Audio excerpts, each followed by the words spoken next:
एक पति और 9 पत्नियों की कहानी एक ऐसी कहानी हो सकती है जिसमें समाज, प्रेम, रिश्ते और परिवार के बीच की जटिलताएं उभर कर सामने आती हैं। यह कहानी एक ऐसे व्यक्ति के जीवन के इर्द गिर्द घूमती है जिसके जीवन में एक ही समय में 9 पत्नियां होती हैं और वह कैसे इन रिश्तों को संतुलित करता है। इस कहानी में मानवीय भावनाओं, रिश्तों की बारीकियों और जीवन की वास्तविकताओं को दिखाया गया है। मैं इस कहानी को संक्षेप में प्रस्तुत कर रहा हूं। एक पति और 9 पत्नियों की कहानी। यह कहानी एक छोटे से गांव के रहने वाले रघव की है। रघव का जीवन साधारण था, लेकिन उसकी एक खासियत थी। उसके पास 9 पत्नियां थीं। रघव का यह निर्णय समाज के परंपराओं और धर्म के अनुसार था, लेकिन यह उसके जीवन को सरल नहीं बनाता था। रघव ने अपनी पहली शादी बहुत प्यार और विश्वास के साथ की थी। उसकी पत्नी सीमा उसकी सबसे पहली और सबसे महत्वपूर्ण साथी थी। सीमा के साथ उसका रिश्ता बहुत गहरा था। वे एक दूसरे के साथ जीवन की हर खुशी और गम में साझेदार थे। लेकिन धीरे धीरे रघव को एहसास हुआ कि उसे और अधिक सहयोग की जरूरत है। समाज में ऐसी परंपराएं थीं जिनके तहत एक आदमी को कई पत्नियां रखने का अधिकार था, और रघव ने इस परंपरा का पालन करते हुए अपनी अन्य पत्नियां चुननी शुरू की। उसकी दूसरी पत्नी कविता एक धार्मिक और समर्पित महिला थी। तीसरी पत्नी मीना एक जोशीली और उत्साही महिला थी, जिसने रघव को जीवन के नए दृष्टिकोण दिए। हर पत्नी का अपना व्यक्तित्व था और हर एक ने रघव के जीवन में अलग अलग रंग जोड़े थे।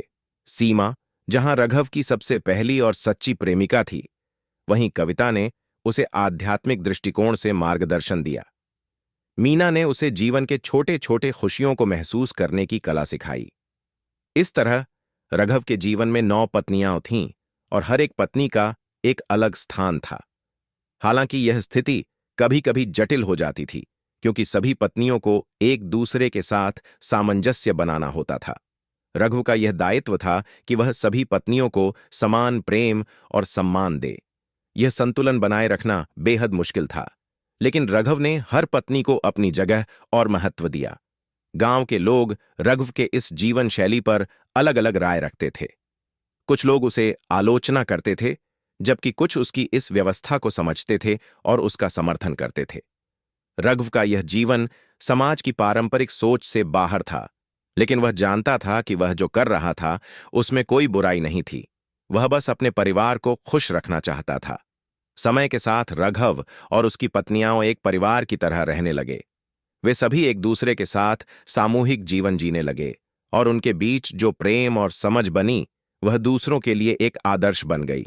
रघव ने यह समझा कि किसी भी रिश्ते को निभाने के लिए केवल प्रेम ही नहीं, बल्कि समर्पण, समझ और एक दूसरे की भावनाओं का सम्मान भी जरूरी है।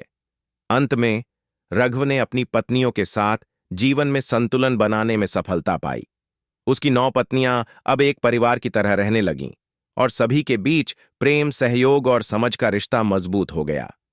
रघव ने यह सिद्ध कर दिया कि अगर लोग एक दूसरे को समझने और सम्मान देने के लिए तैयार हों, तो कोई भी जटिल स्थिति आसान बन सकती है। यह कहानी रिश्तों की जटिलताओं और उनके बीच सामंजस्य स्थापित करने की कोशिश को दर्शाती है।